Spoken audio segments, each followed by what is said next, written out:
Ladies and gentlemen, welcome to The Right Time, a Wave original. My name is Bomani Jones. Thanks for listening wherever you get your podcast. Thanks for watching us on YouTube. Subscribe, like, rate us, review us, give us 5 stars. You only give us 4 stars. I'm inclined to believe you are a hater, and it is Forde Friday. Pat Forde of SI. What's going on, man? Not much. Hey, good. March Madness happening. State of college sports in constant flux. Never a dull moment, Bo. And, and some people get to go hang out in the Dolomites for a couple weeks and call it work. That covered the Olympics, man. They don't let everybody do it anymore, but it still seems like the best thing going.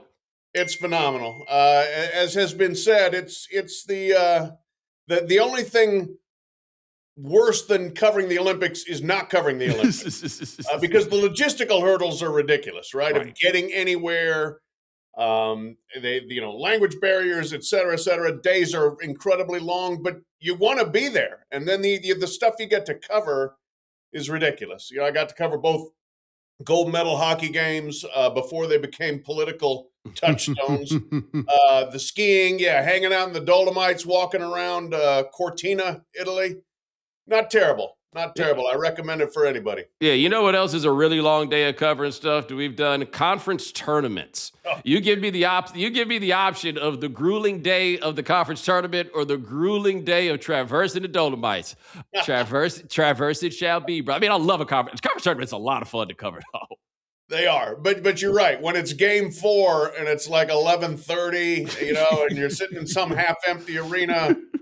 Watching the 8th place team play the 9th place team or whatever. Always that game. It's always the 8-9 in the middle of the night. And you're just like, all right, man. Yeah, whatever. Yeah, you got it. But I don't know what the timeline is or the schedule that Saturday Night Live uses in terms of writing their sketches. But I feel like the cold open for Saturday Night Live is written, and it is this meeting that Donald Trump is supposed to have about that's like a state of college football situation. And for those of you who are unaware of this, the range of names that is going to be here, if I had not told you in advance what all these people were going to be doing, I'm not sure you fully could have guessed. You would have had an idea, but you wouldn't have been sure. So we have many people who are going to be there. I was going to throw some names out there.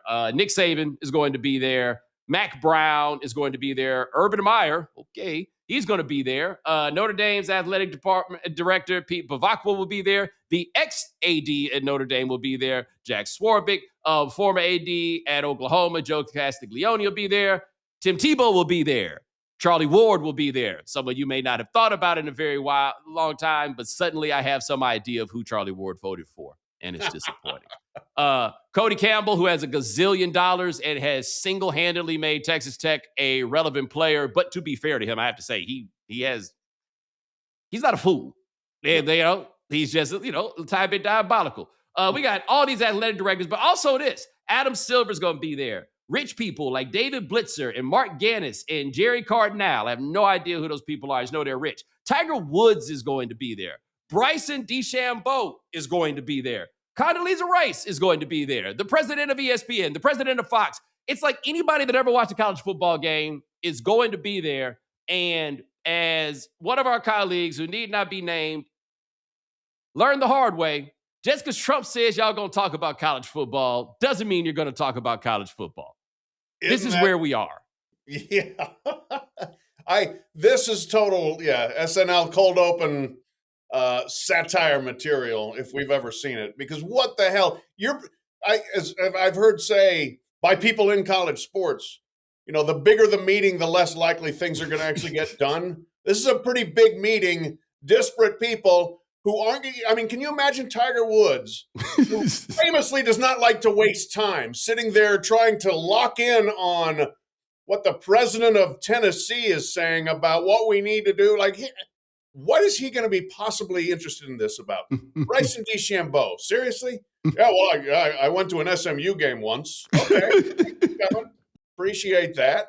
This is a classic Trump. Let's just throw out a bunch of big names of people who like me or I like them and get together, and they'll listen to me bloviate for a while, and probably nothing will get done.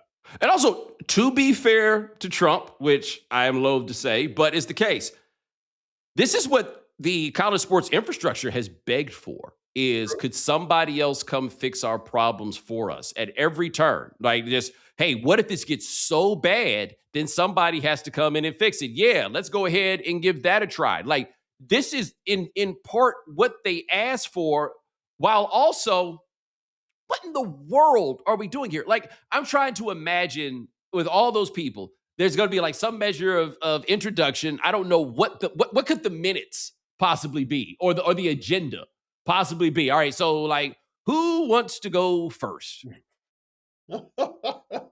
Hey, DJT is going first. The question is when he ends. Is anybody still like possibly following the bouncing balls? Is it still a college football discussion or college sports discussion? And then, yes, who picks it up from there? Yeah. I don't know, man. This is a high potential for complete chaos. Well, I also think the part of this that's interesting is, if they're like, so what do we do about college football?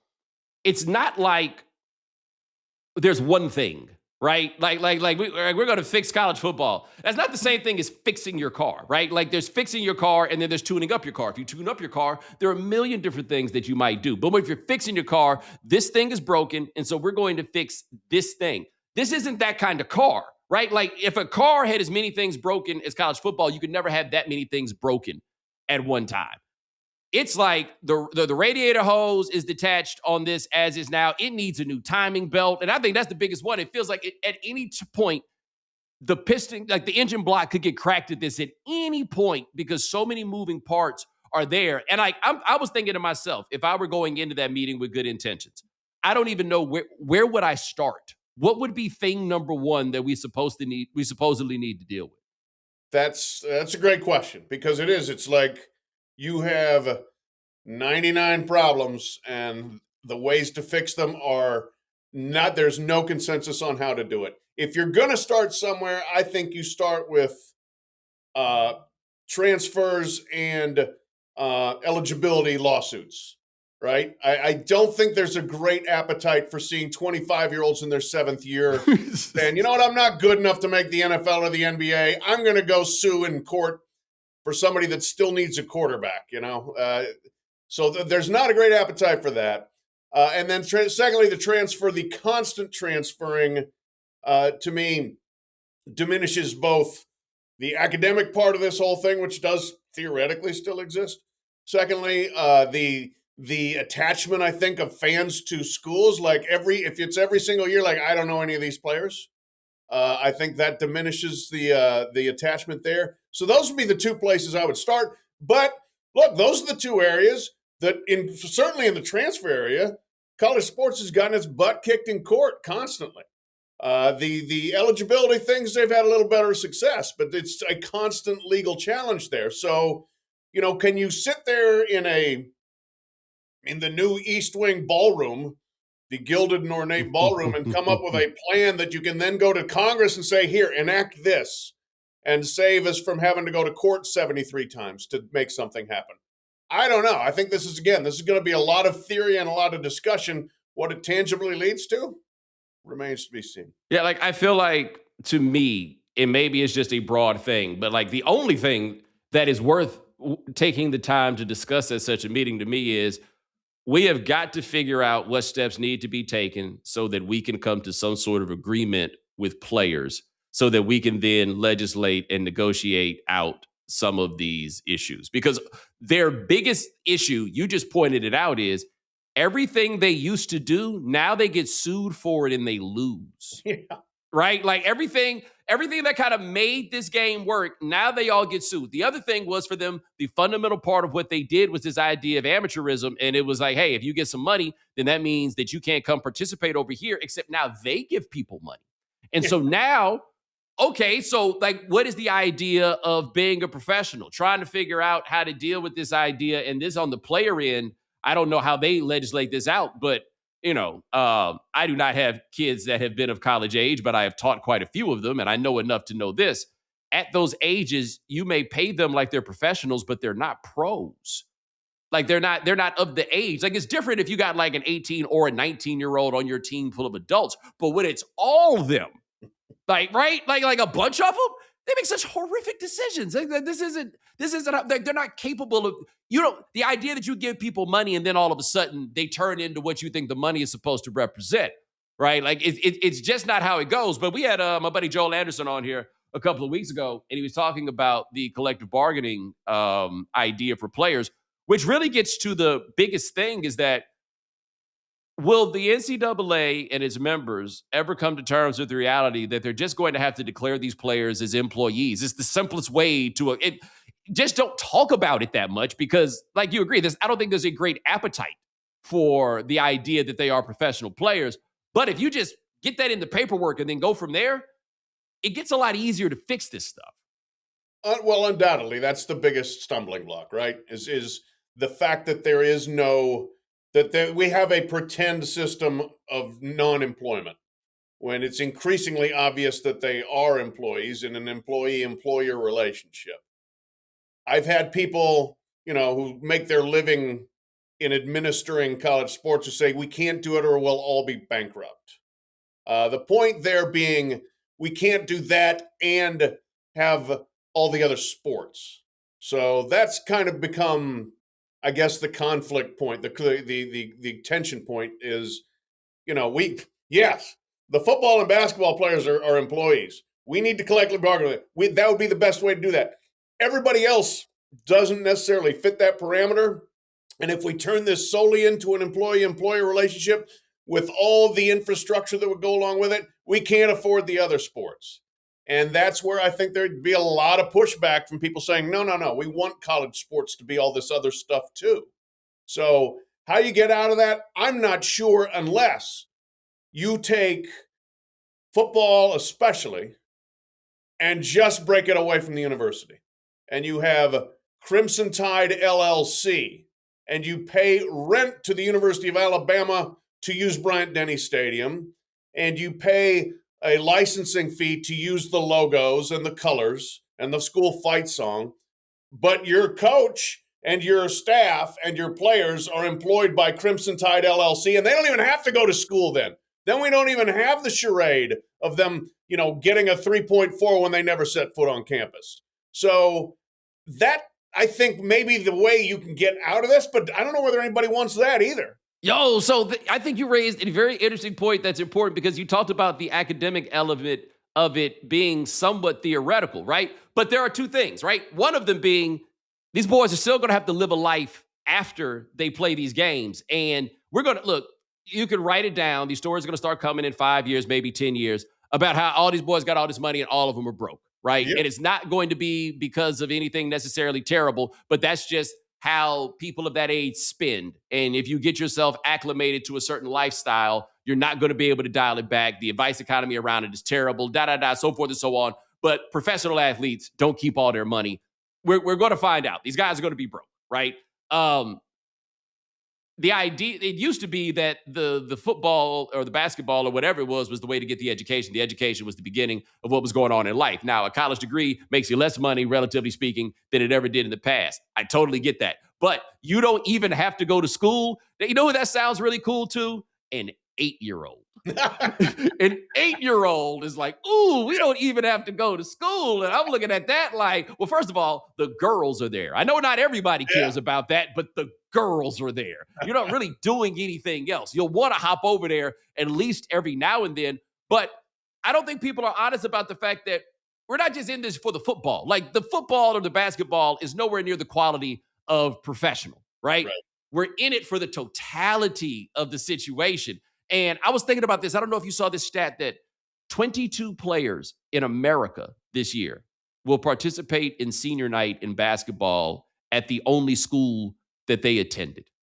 I think the Big Ten has one player who will be a senior at the school that he started with. And I didn't care about these things until I started, really covering sports when I was living in North Carolina. But I came to love senior night. Like it is there's a lot that goes on with the idea that a kid is there for 4 years, or in fact, he's not a kid by the back end, but he comes in on the front end. You see the ups and downs. And when you cover a team, we know the things that we don't write down about what's been hard, about what the thing has been and everything else. And the parents come and everything else. And I just thought about it, man. What is senior night now, other than like the last day of school?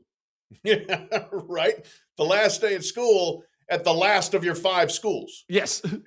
I did see that stat, and it's profoundly shocking, right? For those of us who grew up watching exactly that, watching decades of senior nights, and at the places where, a North Carolina, a Duke, a Kentucky, where it really means something, to wear that jersey for the fans, right? For the 22,000 fans that come to those games.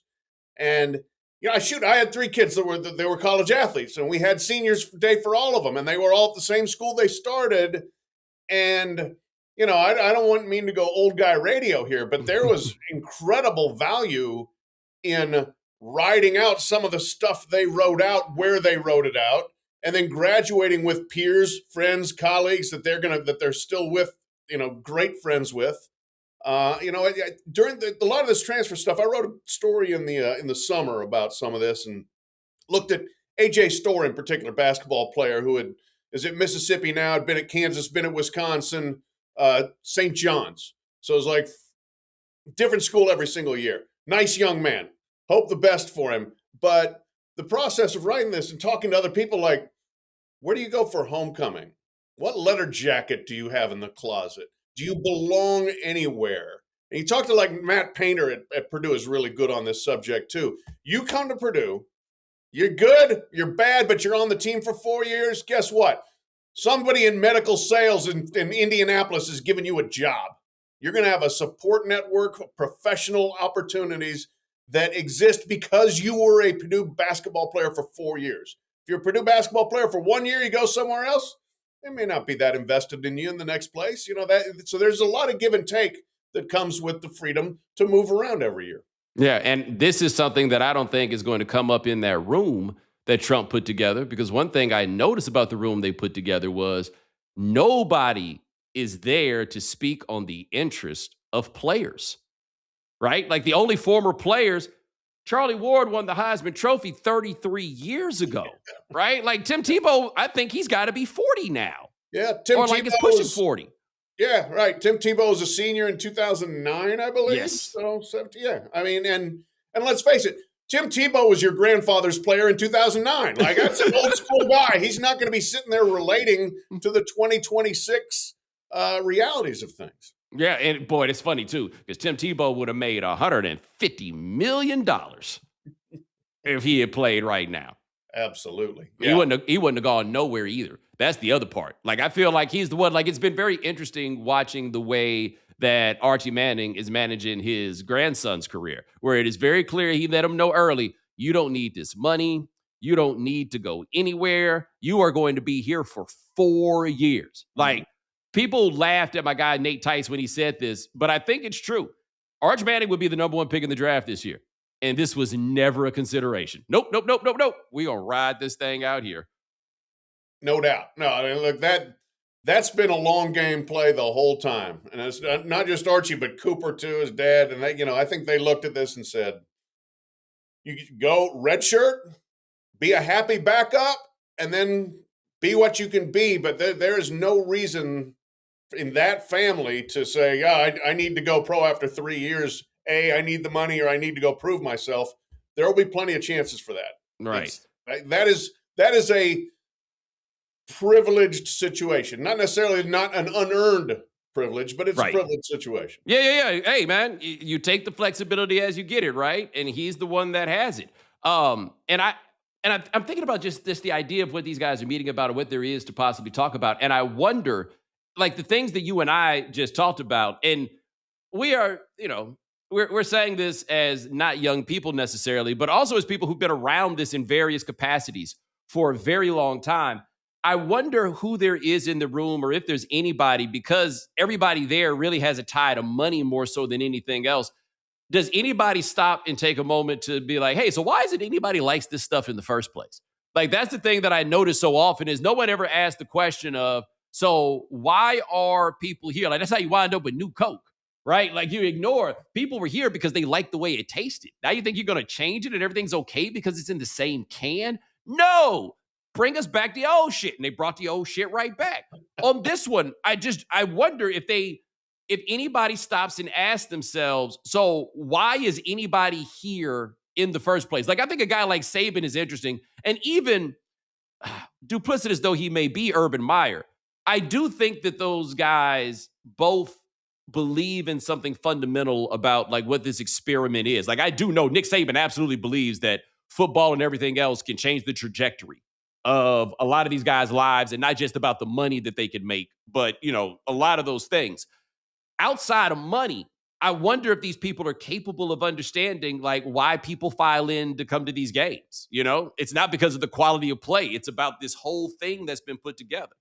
Yeah, no, that's such a great point. Is the understanding and appreciating the fabric of college athletics, right? And is it simply a means to winning games and getting rich, or is it just getting rich and winning games?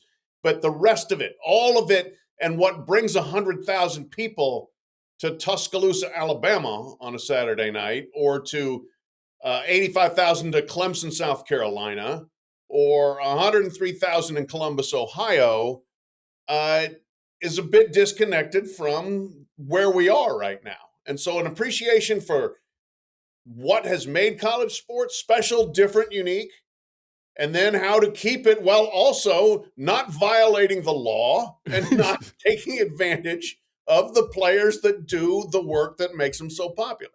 Right. And I think that's a key point, that doing right by the players is job one, right? Like, I think that is the most important thing. And a point I made, I remember I wrote a column about this. I guess this is now over 15 years ago when they kicked in the door in North Carolina over the football program. I was like, hey, man, something everybody needs to understand is there are going to be changes. And to be fair, we're not necessarily going to like what it means. But if that's what we have to do to be fair, then that is what we have to do. So I do think I, on one hand, fully appreciate and understand there's going to need to be a transition from some of what we knew and some of what we loved in order to get to a place that is equitable. At the same time, I'm trying to figure out on the player end, how do you have to give people the right to make terrible decisions, right? It's the American way. That is how it works. But man, I just feel like this system incentivizes some really, really, really terrible decisions. Like your point about Matt Painter is a great one. Stick with me, kid. You're going places. Like somebody will take care of you. If nothing else, you can get into every game for free, right? If you stick around here and you do it right, then there's a future for you within this, and you lose that with the infinite transfer game. But I was also thinking about it when you were just talking about, the kid being nice and you wish him the best. And you brought up something I hadn't thought that much about. Who are your college friends? Right? Like who do you take with you from all of this? And these are questions that nobody in that room is going to think to ask. No, absolutely not. But it's one of those things that comes up when you talk to people. And again, that I saw with my kids that, played, they swam, but their teammates that they were with for 4 years, 5 years are still their friends. Now, the oldest is 31 years old. He still talks to those people every day. They're part of his life. If you have moved from school to school to school, what's the support network? Not even just support network, but your peers and your people you talk to every day. So maybe it still exists, but and we have been in such a, I guess, transactional mindset when it comes to sports, going back to youth sports now. I mean, kids changing high schools frequently because when daddy finds out you got to get more playing time over there, and we need more playing time for junior. And so you're just in this constant spin of kind of almost a nomad existence that you wonder what the trade-off is there. Right. And then the coaches in there, I know what they're asking. They don't even coach anymore. But look, Nick Saban, and we saw this in basketball, Krzyzewski, Roy Williams, Jay Wright, we could name a few more guys that looked around and was like, nah, man, I ain't doing this no more. Like this is not the game that I signed up for. I will never forget in my life Roy Williams sitting at that table talking about opt out. Like, I don't even know what that means. It offended his sensibilities so much that he blew that pop stand and he never came back. But I say on the side of coaches, I can't imagine how chaotic it is where like no system can exist where every day is a negotiation. Yeah. Right. And that's kind of what it feels like it is. Like, I don't know, in the SMU case, the documentary, the 30 for 30 that ESPN did, I think it was called Pony Excess. And they just made a point about how it was that the money was never good enough. And since it wasn't legal, and since somebody could always tell on you, you were really always in some form of fashion at the mercy of this kid being like, yo, I need my money. Now you're kind of sort of in that same place, except they've got these one-sided contracts going against the players. But even if the player's like, hey, it's Auburn, Alabama this weekend, I'm not playing, what you going to say? We'll sue you later? No, you might have to capitulate to something now. Like, I can't imagine what life is. And you talk to these guys a lot more than I do, right? Like, they're not the most sympathetic figures, but I can't say they don't have a point. Yeah, no, that's obviously, yes, for years and years and years, the players were completely taken advantage of by the system. And now the pendulum has swung back enough so that the players are taking advantage of the system, sometimes to the dismay of the coaches, right? And it's kind of fun to see the pendulum go that far, but it doesn't mean it's an ideal system. And I can have some sympathies for. There have been players this year that I have been told, I cannot prove it, but certainly basketball players that, hey, you know what? I started the season well. I need more money, or I've got an injury that may keep me out. And we have seen guys not play. And then maybe they got more money, or maybe somebody said, no, you can't really do this, but it's happening. It is absolutely happening. We saw it in football season. Getting late in the season. I feel like I've produced well enough. I need some more money. Put me on the injury list. You know, there's no doubt that those games are being played. And when the contracts aren't necessarily enforceable, when it's not employee-employer, guess what? You're kind of stuck. And this was the old days, like you were saying, when they were getting paid under the table and nobody was supposed to know about it. Players had a little bit of leverage then, too. I can blow this whole thing up if I tell everybody what's actually happening here, or you can give me some more money. Yep, no, they had it all. Like, this is part of why we love this world, is that it is chaos, but there was a measure of order that kept it going. Again, I could see why people are saying we want to send everybody to dollar, make the president go fix this. It's just that room's not going to be the one to do it. Now, coming up next, something that I thought was very interesting about the fact that they put this room together to try to fix college football. Tell you what it is, coming up next. Ever wanted to go to the NBA Finals? Well, now's your chance, courtesy of FanDuel. All you have to do is use your profit boost on an NBA future, and you'll be entered for a shot to win an NBA Finals trip for two. NBA futures let you lock in your pick for who you think will go all the way, whether it's a team to win the championship or a conference title. Visit FanDuel.com/Bomani to get started. Play your game with FanDuel, official sports betting partner of the NBA. 21 plus and present in select states for Kansas in affiliation with Kansas Star Casino, or 18 plus and present in D.C., Kansas, Wyoming. Opt-in requirement. Awards are non-withdrawable. Restrictions apply, including bonus and token expiration, leg requirements, and max wager amount. See terms at sportsduel.fanduel.com. Gambling problem? Call 1-800-GAMBLER or visit rg-help.com. Call 1-888-789-7777 or visit ccpg.org/chat in Connecticut, or visit mdgamblinghelp.org in Maryland. Hope is here. Visit gamblinghelplinema.org or call 800-327-5050 for 24/7 support in Massachusetts, or call 1-877-8-HOPE-NY or text HOPE-NY in New York. It's the biggest time of year for college basketball. Great moments, fierce rivalries, and incredible high-stakes action. Teams face off against each other, and along the way, there are surprises, comebacks, and upsets. It's anyone's game. Well, regardless of who makes it to the final round, one thing's for certain. It takes the most talented people to build these incredible teams. The same goes when you're hiring. If you want your business to be at the top of its game, you need the best people on your team. The place to find them? ZipRecruiter. And now you can try it for free at ZipRecruiter.com/Bomani. ZipRecruiter's smart matching technology immediately finds qualified candidates that check all your boxes. ZipRecruiter recommends screening questions you can easily add to get the highest quality applicants. Want to see who's recently active? ZipRecruiter's filters can show you. Score the best for your team with ZipRecruiter. 4 out of 5 employers who post on ZipRecruiter get a quality candidate within the first day. Try it for free at ZipRecruiter.com/Bomani.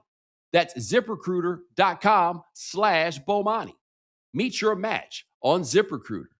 All right, we are back with Pat Forde of SI, and we're talking about this meeting Donald Trump's having, the college football meeting, and everybody's in there.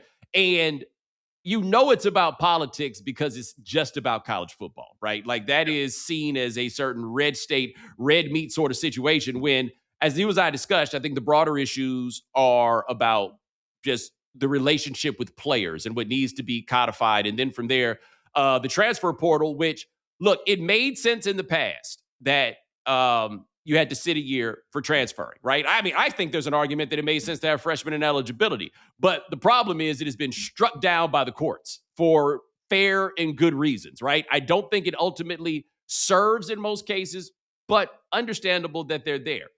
Everybody bounces around every year. Everything's a 1-year contract, basically.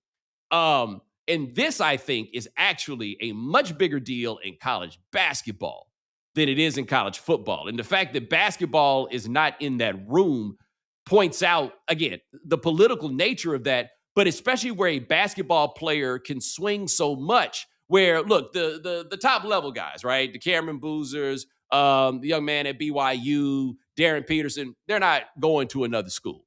We understand this. We get that. They're about to head out of here. But these guys that before would have been second-round picks, but now I can stick around and make a couple $1 million. They're sticking around, but I'm not saying stick around at their school. They just sticking around in college. They're going somewhere else because the money is waiting on them right there. And you reach this point where I was thinking about when Lawrence Moten died a few weeks ago.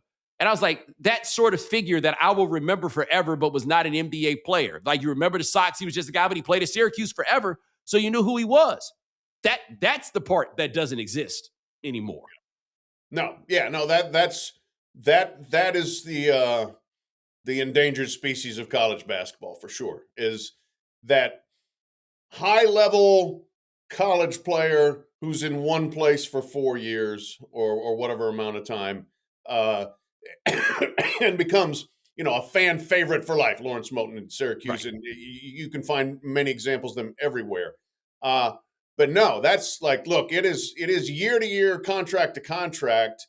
And if you make yourself marketable, you put yourself out there for the next team and you see what the market will bear. And usually it's going to bear more than where you were if you've established yourself. So the fact that this is a football only discussion is, again, part of the fundamental problem with trying to fix college sports. People talk about fixing college sports. They're talking about football. There's so much more than football that actually matters to people.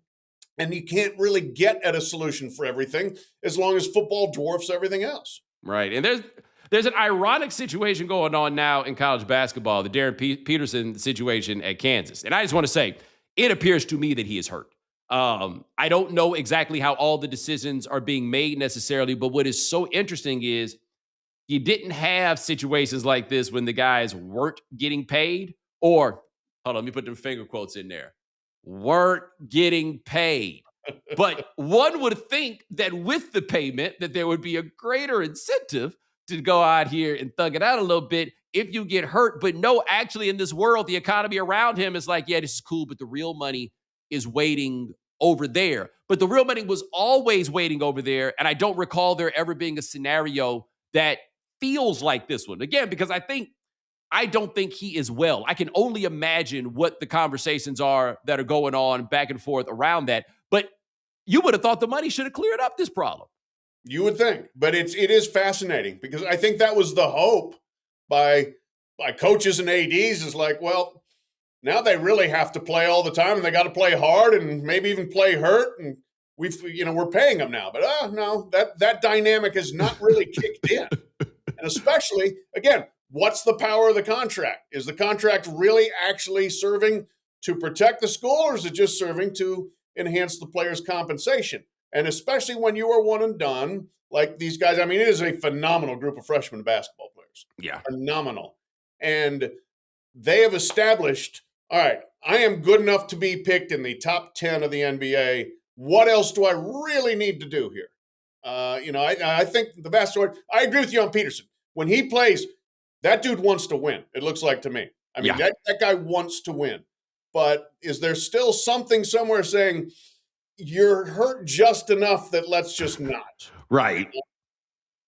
Yeah, and I mean, as it all goes and as the system like plays itself out, this is going to be an interesting NCAA tournament because college basketball is not the national topic of discussion that it used to be. Like I find myself following it less because it's less of a topic on a show like this because it's less of a topic for the audience. There is an audience, but it's like Kentucky fans listening to a Kentucky podcast about basketball, so forth and so on.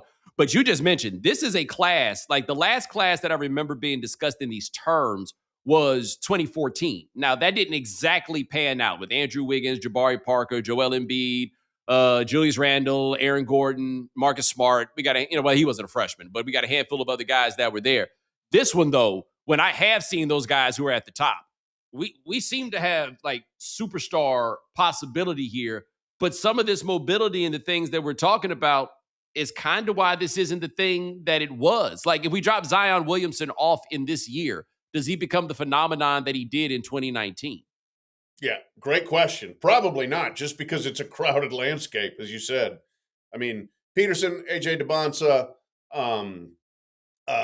Kingston Flemings at Houston, Darius Acuff at Arkansas, so on and so forth. I mean, there are Boozer, clearly. I mean, they're like 8 to 10 guys that are just lined up there at the top of this thing. And I will be very interested to see NCAA tournament because the one dynamic here is, the freshmen are incredibly good, but we still have old teams. Yeah. And who wins this battle, the really talented freshmen or the old teams? And for the most part, the old teams have won since Anthony Davis was running the court at 2012. So we'll see whether these guys can change that dynamic at all. I don't know. I mean, I give Duke a very good chance of it with Boozer and company. Old teams have always won. Yes. Kentucky won it in 2012 and Duke won in 2015. Something I always found interesting. Krzyzewski made the whole paradigm shift starting in the year 2009 when they tried to recruit John Wall. That was the beginning. Kyrie Irving comes in the next year, but they did not get Wall. They won the national championship that year with an old team. And if you looked at the results from when the paradigm shifted for that time period and take that same time period and put it before, the results were exactly the same, more or less, right? Cal, who is in a very interesting situation here where he usually would have like a bunch of Darius Acuffs, but he doesn't. He only has one. It's very rare that a John Calipari team has the one star that carries it in the way that Acuff is doing with that team at Arkansas because it's a whole different world that he's in. Like, and by the way, it sounds like Cal has finally made peace with the change that he made. It's been an interesting year and change for the man. It has been. And I think Cal would love to go back to the days when he had 5 of the top 10 freshmen in the country. Yeah. But that's not the way the market is working right now. And that's another interesting part of this whole thing of, and I kind of like about, the players getting paid here. It's dispersed the talent. Kansas has a megastar. Arkansas has a megastar. Duke has a megastar. BYU has a megastar. It's not just a cluster of freshmen in one place that's saying we're in charge here now. Cal has been an interesting part of this. He's actually now speaking less as the renegade disruptor, I guess, as he always kind of characterized himself, and now kind of like, we need a little more stability around here. It's like Al Davis at those owners meetings at the end of his time, right? You look around and you realize you've been here longer than everybody. I mean, like, Cal's been coaching damn near 40 years. Like, he's not at the same place, so he's not like Ray Meyer was at DePaul. But, like, you look up at all these guys we remember when they first started. Like, we remember when Judd Heathcote, who was there forever, until Izzo came, and Izzo's been there forever. So what, they've had 2 coaches for the last 55 years, I want to say. Yeah, I mean, forever. That's like unheard of, frankly, out there. Yeah, no, like this is, it is quite the time. Boozer and everything that goes on at Duke. Shire, I can't get a great handle on exactly it because Shire's teams have been consistently good. I don't know how good I know or think that he is at this point. I don't watch as close as I used to, so I can't like be as molecular. But they sure lost that game at the Dean Dome this year that I didn't think they was going to lose. Yeah. No, that to me, this is for Shire and Tommy Lloyd at Arizona. This is a season of you need to have a great run in March, and it needs to not end in flaming disaster. Like Duke had a great run in March last year, but it ended in flaming disaster. Yes. They blew a 12, 14-point lead in the second half to Houston. The year before, it ended in flaming disaster against North Carolina State. The year before that, it ended in flaming disaster against Tennessee. They need at least, hey, die with your boots on, man. If you're going to lose, make it a great game, show up, and play really well. Same with Tommy Lloyd at Arizona. They've got two of the best teams. They need to win a national title at some point, but even if you don't punk out at the end. So it's a high bar. Look, but you're the coach at Duke, man. You got handed Mike Krzyzewski's job in your 30s. That's where the bar is. Meet it. Yeah, I just want to point out, by the way, that you were only listing the Shire flaming disasters, but if you had dialed back one more year, we could get to the two biggest flaming disasters in the history of Duke basketball. Coach K's last home game, lecturing his players before everyone because the party had already been planned. Oh, yeah. And then losing the game in the Final Four. And that takes me to Hubert Davis because, hey, I don't know if they'll ever be happy with Hubert. And honestly, I think Hubert has proven to be a good coach, but I don't know if he is a coach that can consistently perform at the level that Carolina fans want. However, hey, man, his tenure has been a success. There's nothing that could possibly happen after 2022 that changes the fact he won literally the two biggest games in the history of the program. This national championship part is not what this is about, man. Hey, without question. I was there for both those games. And the one at Cameron was truly shocking because North Carolina was all over the place before that. Deshelle just really didn't look like they could get it together. And you come in and you ruin the single biggest send-off game in the history of college basketball because John Wooden never did that at Pauley Pavilion, and Bob Knight never had a chance to do that at Assembly Hall. Dean Smith didn't go that way. And it was all orchestrated for that. And you win that game. Like I will never forget too. That they're gonna do the little ceremony after the game. Yes, which tells you they absolutely thought they were gonna win, right? And the players come filing back out of the locker room for this ceremony, and they all have this look on their face like we're the worst people in the world. I can't believe we did this. I mean, it was just unbelievable. And then to double down and do it again in the Final Four. You're right. Hubert Davis will always have a warm spot in the hearts of North Carolina fans. It doesn't matter whether he wins the title. Now, they'd like to win titles, obviously. But.